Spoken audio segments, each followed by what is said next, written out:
Hello and welcome to another fun-filled nonsense retrospective. I'm your host as always, Rick, and joining me equally as always is Devon. Hello. Yeah, today we're doing a bit of a Pokemon armchair booking. We came up with an idea of a variant Wobbuffet in a recent episode, and I thought, yeah. Well, rather you thought, yeah. This is an idea for a retrospective, so we did it. It's expanded. I do have a confession to make in that I don't even remember what we said for the Wobbuffet, so, Well, don't worry, we're going to start with it, because I fleshed it out, but I also thought it was cheating to have it as one of my 3 picks. But before we get too far into that, let's go with the good old time-honored tradition of the nonsense, asinine hypotheticals. What have you got for me today? Congratulations, Rick. You become the head and have full creative control over your own indie studio. You get to make one game. What game do you pick? Caveat being, because you're an indie studio, you're not allowed to use an IP. It has to be somewhat original. Oh man, I would probably expand my old really bad original universe fan fictions from like the 2000s into its own show. No, sorry. When I said I say show, but yeah, into its own game. So it's a Magic Academy who are creating mercenaries. You will be one of those. Cool. It's fine. You can create your own or use one of the existing characters. And the predominant thing is you have simulations of like major events in the past that have happened as your things that you can use to grind and train and stuff, and then things actually happen in the present at persona intervals. You're doing this as an indie studio. Yes. It's gonna look like crap, isn't it? Oh yeah. There's a way to make things like that not look like crap, and that is to fall on the backup of cell shading. Then you have to rely kind of on art direction, but a couple of people who are good at that are able to elevate that a certain degree. But people always know that this is because you're an indie studio and not because you're lazy. Sure. Unlike the Wind Waker. How about you? What are you picking? What are you making as your indie idea? I mean, I would just make our Lude Fighter, but without using franchises. So you're doing the Let's Fightin' herds of Lude Fighter? No, because I think that game's awful. Okay. I don't think that game's very good. I think it had a spark and it could have been really fun, but it just was so limited. It didn't feel like they were focusing on the right aspect of the gameplay. But that's me. And what do you expect for a game that would cost like what, £10? Yeah, probably like that. Yeah. Yeah, it's one of those. But yeah, I'd do that. But obviously, I wouldn't limit it to furries. And I would basically include the roster that we made, but like with the serial numbers filed off. Yeah. So yeah, instead of Hell from COC, it's just a salamander girl. But yeah, what's your question for me? My one for you is congratulations, you've been isekai'd. I already hate this. Yes, you have been isekai'd into the most recent... I say the most recent movie, because I think the most recent movie we both watched is the same thing. Unless you've watched something over the weekend. Bollocks. It's not a good movie to be isekai'd into, Rick. No. So let's go into the most recent game that you played. The caveat is, this time you are the villain. How fucked are you? Bollocks, Baldur's Gate. Played it last night before bed. I just killed Kefric. Well, you get to pick a villain, but yes, you are the villain. How badly does it go for you? The heroes have an almost perfect run. Well, that's not fair, is it, Rick? It's Baldur's Gate. You're fucked. You're up against fucking Jurgle. You are. He can just keep on reviving the heroes. Okay, to be fair, hates you. To be fair, he can't do that. The only way he directly intervened. I mean, he can do that because that's literally a core gameplay mechanic. Ignore me. It's not good. It's not good at all. I'd probably get around it by like not teaming up with the main antagonist and being like one of the side antagonists that kind of has a point but isn't really a good guy. What, like Trussell Near? No, he's a dick. No, I'd be like I'd work in Dickhead McGee's magical bookshop. Okay. That's how I get. I'm technically on the evil spectrum, but because I don't join that boss fight, I get away with my life. Sure, I like that. And then I become buddy with that tiefling that takes over and ask him to give me that scroll of summoning flame atronach. Yeah. And a fire resistance potion, yeah. I don't know. There's Baldur's Gate is a fucked up place to be the bad guy in, unless you're specifically in a world where Dark Urge is doing an evil run, and even then, that's going to end badly for you eventually. Yeah, because Withers directly intervenes if the Dark Urge is a good guy. But also, if the Dark Urge is a bad guy and wins, everything gets super fucked. Oh yeah. Like the actual worst ending is Dark Urges succeeding. Yeah. But yes, anyway, Rick, what about you?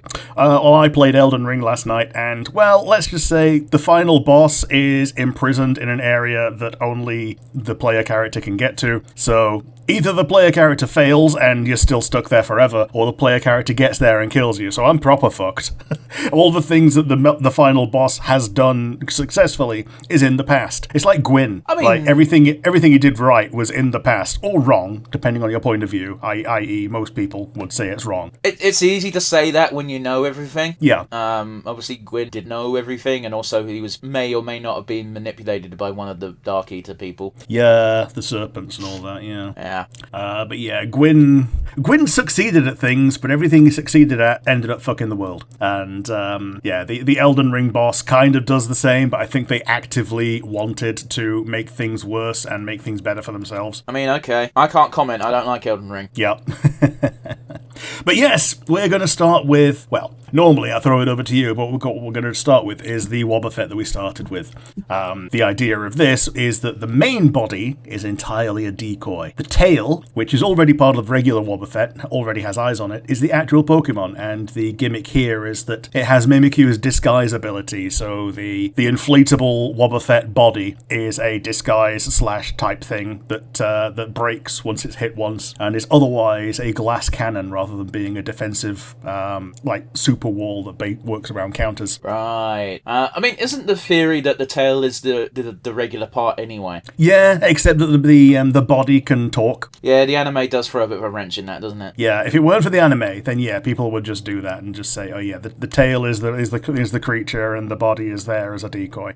And the other thing is, even in like the regular games, you can like feed the body because that's where the mouth is. Okay. And it makes expressions and stuff. But yeah. Wobbuffet is our number 0 pick. How about you? So, what's going to be your first pick? My first pick was a super obvious one, and it came to me almost immediately as I sat down to go like, what would be a good regional form? It's like Sharpedo. Yeah! Sharpedo as a hammerhead shark. Hammerhead Sharpedo. I like this. So what's going to be different about it? It's going to look like a hammerhead shark. Yep.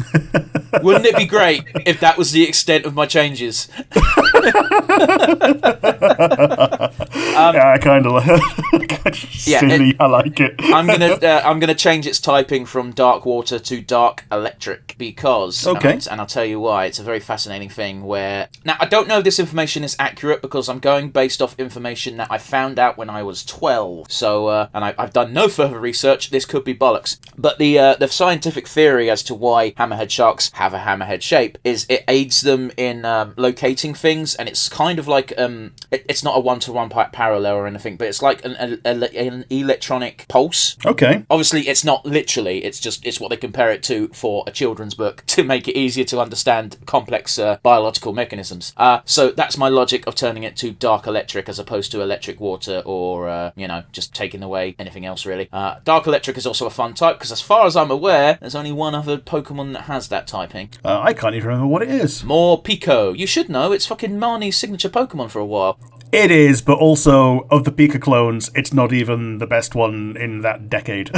I also don't like its gimmick of changing colour every other round. Yeah, like, even if you got animations turned off, you still have to zoom in on it to do that stupid... It doesn't even animate, it just turns into a ball of light, then pops out as a form. It's crap. Yeah, and I believe it straight up switches between dark and lightning, and I don't understand the gimmick at all. So it keeps the same typing, but what it actually changes is the aura wheel attack from... dark to lightning. That's fucking pointless, ain't it? Yeah. But yeah, I really like the idea of a dark electric Pokemon, a real one, and popping it on Sharp, like giving Sharpedo an alternative version of Shark. We haven't had a hammerhead shark yet. Yeah.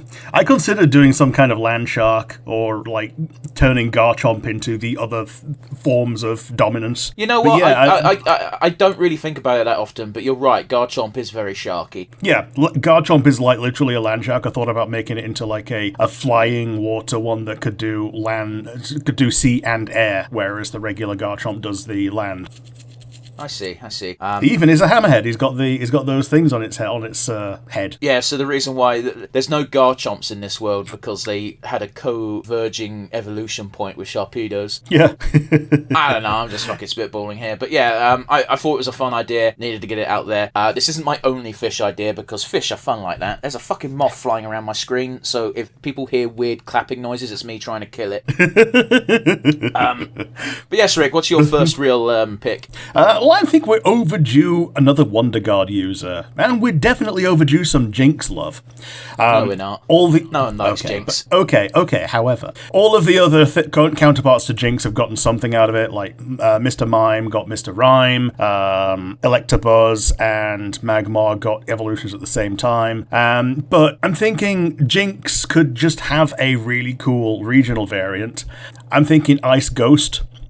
We put that HP into physical attack to give her options without making her too fast or anything. And because the idea would be kind of more like a ghostly witch, I'm thinking you put more emphasis on the lipsticky smile and make that a charming point rather than something awful. So I'm thinking it looks basically like Vivian from Paper Mario. As soon as you said Jinx, I'm like, how racist are we going to make this? You make the smile, you make the smile really cute. I don't think you want anything looking like Vivian from Paper Mario because she's her own special creature, and I think mimicking that is a bit of a disservice. If you're making it Ghost, I feel like it should be green so it looks less like Jinx. Sure, yeah, like a radioactive Jinx.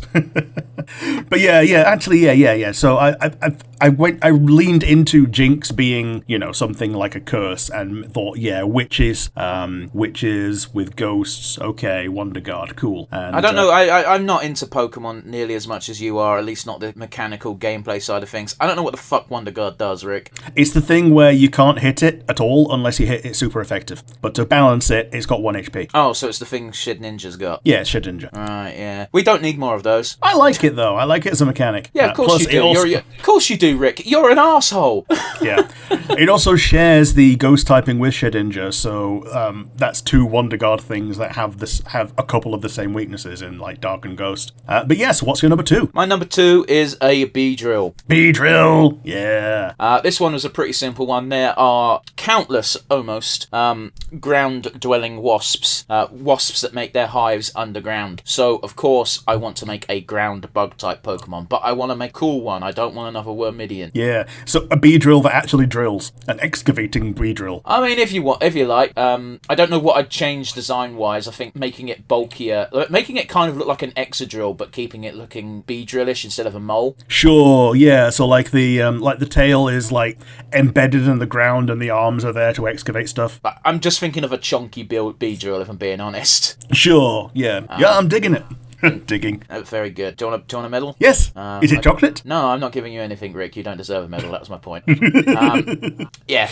Ground bug seems like a fun combo. I like the idea of having it. I like the idea of giving it a special move that is basically dig, but it poisons people. Yeah, that's pretty cool. Like either that or make that into its ability. Oh, what? Just any ground type move has a chance of inflicting poison. Well, Poison Touch makes anything that contacts ability to poison, and Toxic Chain is the arsehole trio version of the same thing. Right, yeah, but those are legendaries, so that feels like you can't do that. I think I think giving it a special, unique one that only affects ground moves doubles down on the gimmick. Yeah, so let ground moves do toxic poison. Yeah, okay. But yeah, I haven't really gone into too much depth with the Beedrill. I gave my thoughts to the other 2 Pokemon I picked today. I just thought it was a neat gimmick. Obviously, I'm not too bothered about making it a wasp because the original Beedrill is also not a bee. It's not though, is it? It's a fucking Japanese hornet. Yeah, absolutely. Like I think bumblebees like mostly live in ground-based hives as well. So there's lots of things like that are ground-based. Yeah, but wasps are assholes, and that's definitely what Beedrills be. Oh yes, absolutely. We've got to keep some core themes. But Rick, what's your second fantasy regional variant? My number 2. I always found that Lycanroc was missing something. No, it fucking isn't. It's got 3 forms. Yeah, so I am combining them. That's what the 3rd form was. Okay, but what I'm doing is I'm giving it Aegislash's form change mechanic. This one is going to be rock fighting. It's got great design beats, but like mono rock just sucks. So we're getting a rough and tumble fighting patch. The stance change is a kind of speed versus power thing instead of attack versus defense, and triggers when using a priority move, because Accelerock is already Lycanrock's signature move. So you can do a priority move and go into like its speedy form, or do a regular move and go into its bulky form. Smogon has already banned this. I hate everything you've just said, Rick. Oh man, I don't like. Lycanrock does not need a new form. Oh man. Oh god. Oh boy, am I going to get mad at you for number 3 as well? No. I'm thinking you might hopefully like number 3. Okay. The thing I like about regional variants is doing silly design changes rather than let's take something that already has 3 forms but combine them all into one because we're 6. Yeah. Well, essentially it's 2 forms, but yes. Yeah, just giving it a buff because I think it needs it. No. Yeah. It gets no buffs for Lycanrock. It can stay in the trash with the rest of the dogs. Apart from Arcanine. I'm just listening to you seethe about Granbull right now. So what's going to be your number 3? Granbull's not a dog. Not a dog, my arse. Yeah. What's your number 3? It doesn't walk on all 4s. It's not a dog. It's a bulldog. It's not, though. All right. What's your number 3? That's my turn to hear you seethe over thinking Granbull's not a dog. Yeah, there's a better fairy dog anyway. It's Duxbun. Oh, Jesus Christ, it does look delicious. It does. Yeah, my number 3 has us returning to the seas. I've gone for Seeking. Okay, so you got what's your Seeking do? So my Seeking, we're gonna change its look from what it is. It's gonna lose the horn. We're gonna make it a bit longer. We are going to make it look like an Oscar. Now, an Oscar is a very specific type of fish. Google Oscar fish, Rick. You've almost certainly seen one of these. It's a type of cichlid. They are cool. They can get really big. They are known as like the dogs of the fish world because they are weirdly intelligent. Like you can play with these fish. I know that sounds weird, but like if you walk up and down a tank with an Oscar in, the Oscar will just follow you. Yeah, I get that. Okay, yeah. So looking at it, I'm pretty sure I have seen one like this. It kind of just look like kind of standard fish number 1, but also not, because they've got multiple different color variants. I like the things that they're showing on like Wikipedia and all that, like do actually have a tigerish motif that Seeking already has. So yeah, that's called a tiger Oscar, at least in the aquarium world. And the reason why I bring up the tiger Oscar is that's what I would make it look like effectively. It would still be a Seeking, but because of the basically glowing red pattern, and this is Pokemon World, it gives me the excuse to change it from water to water fire, and we've only got one water fire type, and it's a legendary that I've never encountered in game. Yeah, it's really difficult to find or encounter or just even have a Volcarona. So yeah, I'm not Volcarona. That's the bug. Yeah, Volcanion. Rick, I'm really glad you did that, Rick, because for the longest time I didn't think. I thought Volcarona was the legendary. I'm like, these are easy to get, and there's loads of them. This cannot be correct. Yeah, Volcanion. But yeah, there's not much else to say really. I think I'd have it be a Seeking, but like a standalone Seeking. Like you can't evolve it from a Goldeen. Sure, a bit like Blood Moon Ursaluna. Sure. Cool, I like that. Pretty neat. And like you can even change it up a bit by having it only be found in freshwater sources as far as Pokemon goes, because obviously these aren't a sea-dwelling fish. Whereas I don't know if they actually want to do that, because they've never made that distinction before in Pokemon. You can just find any fucking fish in any source of water. But it'd be a good way to make a Seeking stand out a bit. Yeah, I like that. Yeah, sweet. So Rick, what is your final normal idea? My final one, the one I'm thinking, well, I'm hoping that you enjoy, is the Tinkerton line. I think these work. This pun works best in English. Oh, fuck, because okay. Tinker, what do tinkerers do? They build things.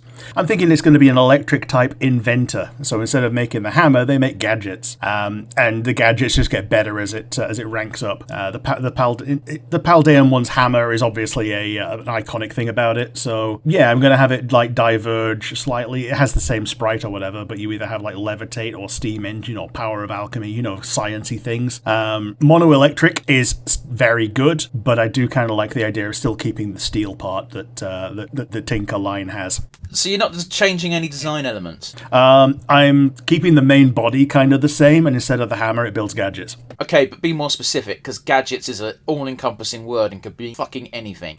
Yeah, like it could make like a super chair or something, or not could make. Tell us what it would have in its design to make it look different from the regular Tinkerton, and also probably change the color because it's not fairy anymore. Yeah, so maybe it goes yellow, and like it makes a backpack. Like you remember Clement from X and Y. Y. Yeah. The electric gym leader. He's got like that backpack with the arms on it. It's a bit like Dr. Octagonopus, but a little like with the serial numbers filed off. That.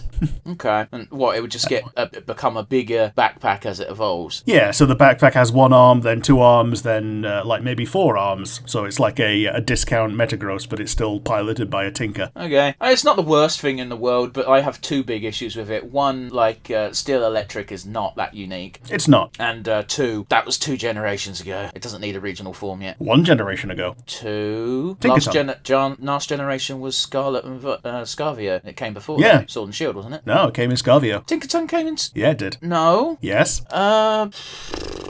I mean, either way, my point still stands, but I could have sworn it came in fucking Sword and Shield. It does feel like it's been around forever because it's such a cool design, and like I really love the thing. But yeah, it was that recent. Well, just because they have the whole lore about it killing fucking steel things. Yeah, that's why the Corviknights. Yeah, that's why Corviknights are not the thing that let you travel around anymore. Okay. That's why you got Squawkabilly taxis instead of Corviknight taxis. But yeah, and as a little bonus, I had a little postscript thing of Paradox Mons are not regional variants. And they're never coming back. No, but I did have a thought about a future Paradox Sandslash. They've already got a regional form as well, so it's like... Well, yeah, the idea here is you combine both the ground type from the regular one and the ice type from the new one with the future aesthetic, and I did a little MS Paint picture of this. It just looked like if Metal Sonic was a metal form of a regular hedgehog rather than an Anthro one. See, this is kind of why I hate Paradox Pokemon, especially the future versions, because it's very easy to fantasy book a future Paradox Pokemon, because it's this Pokemon, but it's a robot now. Yeah, and